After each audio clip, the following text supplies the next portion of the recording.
কুমড়ি ঘুরে ঘর থেকে আজকে আপনাদের জন্য নিয়ে এসেছি কাশ্মীরি আলুর দম। তো কাশ্মীরি আলুর দম আমার মতো কে কে বানান সেটা কমেন্ট করে অবশ্যই জানাবেন। আগে দেখুন আমি কীভাবে বানাচ্ছি। একটা ফ্রাই প্যান বসিয়ে নিয়েছি, এর মধ্যে দিয়ে দেবো আমি একটু সাদা তেল,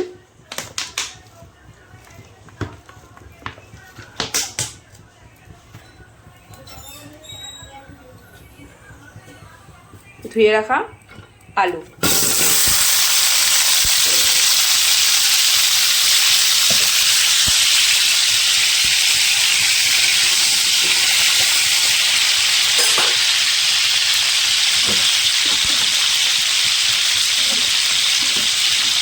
তেলার পরিমাণ মতো লবণ,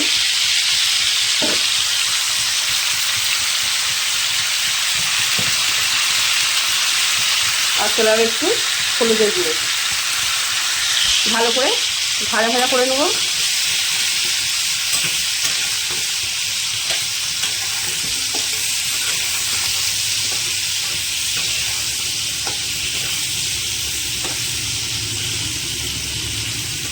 আলুটা একটু ভাজা ভাজা হতে যাবে। আলুগুলো আমার ভাজা হয়ে গেছে, এবার আলুগুলো আমি তুলে নেব। আলুগুলো সব ভাজা হয়ে গেছে, তুলে নিয়েছি। এবার এর মধ্যে আমি দিয়ে দেবো একটু পরিমাণ সর্ষের তেল, দিয়ে দেবো তেজপাতা, এলাচ, গোটা এলাচ, শুকনো লঙ্কা, তেজপাতা।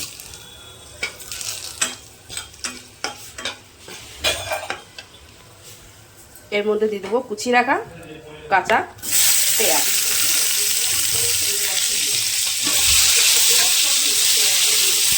পেঁয়াজগুলো ভাজা ভাজা করে নেব।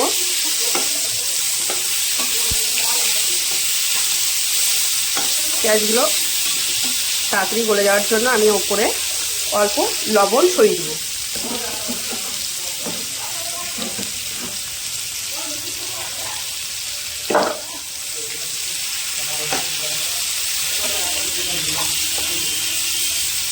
পেঁয়াজগুলো একটু ভাজা ভাজা হতে থাকবে। পেঁয়াজটা অনেক নরম হয়ে এসছে, এর মধ্যে আমি দিয়ে দেবো কুচিয়ে রাখা টমেটো আর কুচিয়ে রাখা লঙ্কা।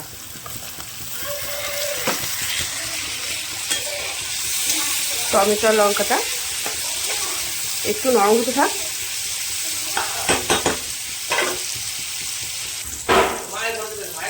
পেঁয়াজটা অনেক ভাজা ভাজা হয়ে গেছে, এর মধ্যে আমি দেবো আদা রসুনের পেস্ট,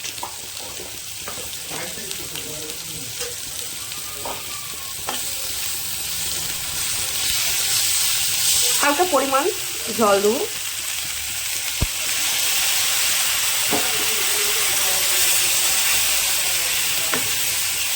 ভালো করে আদা রসুনটা কষিয়ে নেবো।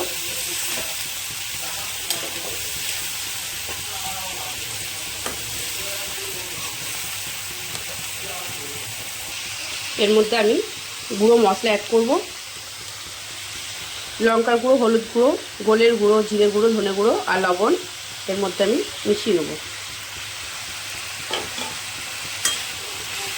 ভালো করে মশলাটা কষিয়ে নেব, হালকা একটু জল দিয়ে কষাবো।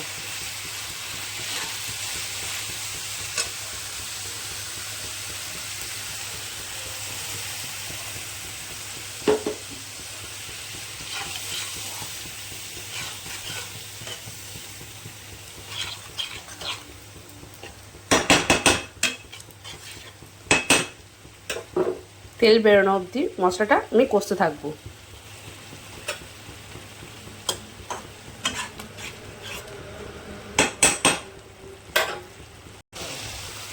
এরকম তেল ছেড়ে দিয়েছে মশলাতে। এবার আমি এর মধ্যে দিয়ে দেবো টক দই। কাশ্মীরি আলুর দম যখন রান্না করেন আপনারা কি এভাবে কে রান্না করেন, কে কে রান্না করেন অবশ্যই কমেন্ট করে জানাবেন।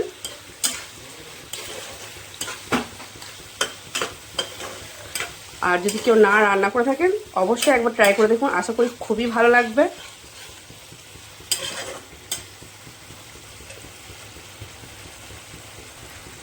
যাদের যাদের আমার রান্না দেখার ইচ্ছা আছে অতি অবশ্যই আমার চ্যানেলটা সাবস্ক্রাইব করুন। সবাইকে দেখার জন্য সাহায্য করুন, শেয়ার করে দিন। আর আজকে আমার কাশ্মীরি আলুর দমটা কেমন হচ্ছে পুরো ভিডিওটা আপনারা ভালো করে দেখবেন। এই দেখুন মশলাটা কীভাবে কষানো হয়েছে। এর মধ্যে দিয়ে দেবো আমি ভেজে রাখা আলু।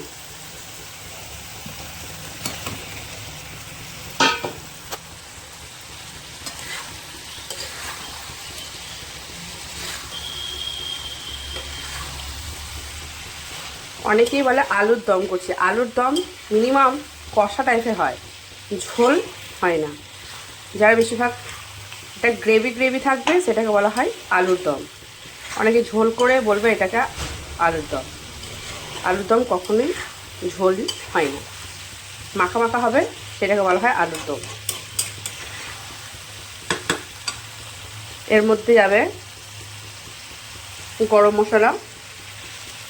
আমি এখন পরিমাণ মতো দেবো, অল্প, নামাবার সময় আরেকটু দিয়ে দেবো।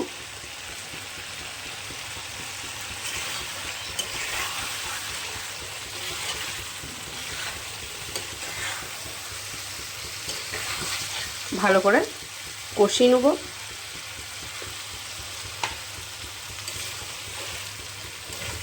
এই আলুর দমটা আপনি পরোটা, লুচি, ফ্রায়েড রাইস এর সাথে খেতে পারবেন, খুব টেস্টি। অবশ্যই আপনি বাড়িতে একবার ট্রাই করে দেখুন, আশা করি খুবই ভালো লাগবে। যারা এভাবে রান্না করেনি তারাও একবার রান্না করে দেখুন।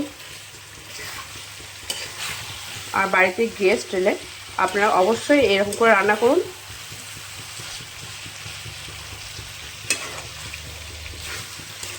মাংস কষাও লাগবে না, এর সাথে আলুর দম দিয়ে মানুষ আপ্যায়ন করে নিতে পারবে।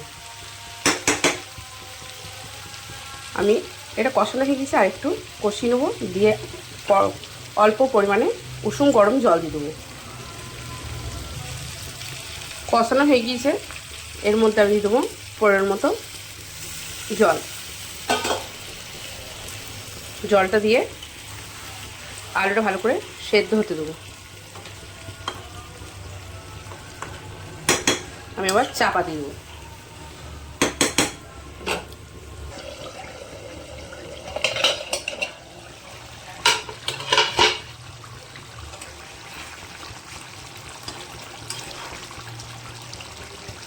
আলুটা আমার সেদ্ধ হয়ে গিয়েছে, এই দেখুন। মতো চিনি, কালারটা খুব সুন্দর আসবে, সেই জন্য আমি পরের মতো চিনি দিয়ে নিয়েছি।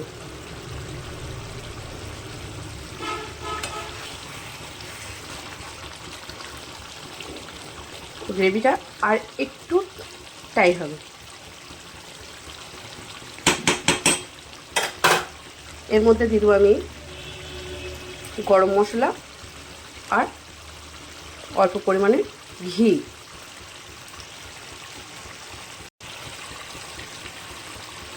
আর এর মধ্যে দিয়ে দেবো একটু ধুয়ে রাখা ধনেপাতা।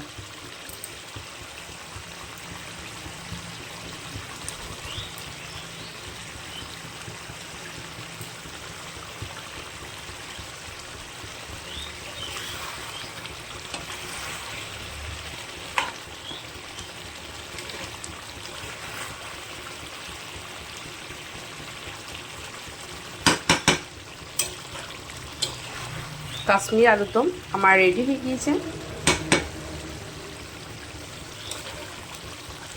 আমার গ্রেভিটা দেখুন পাতলা নয়, আমার গ্রেভিটা টাইট হয়ে আছে, টাইট টাইট একদম একদম গ্রেভিটা। অনেকে ঝোলঝোল করে, কিন্তু আলুর দমে ঝোলঝোল গ্রেভি ভালো লাগে না, এরকম একটু মাখা মাখা গ্রেভি ভালো লাগে।